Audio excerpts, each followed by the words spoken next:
Turbo failure. It's not if, it's when. But here's the deal.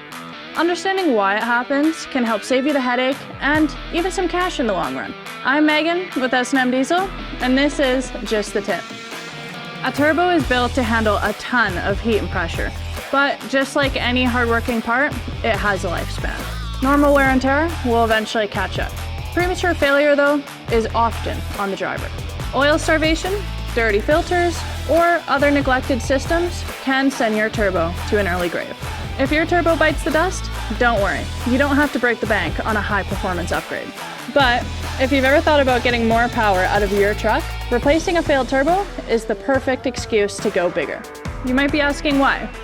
A bigger turbo provides better efficiency, more power, and increased performance, especially if you're towing, racing, or off-roading. Plus, you're already doing the labor, so why not level up?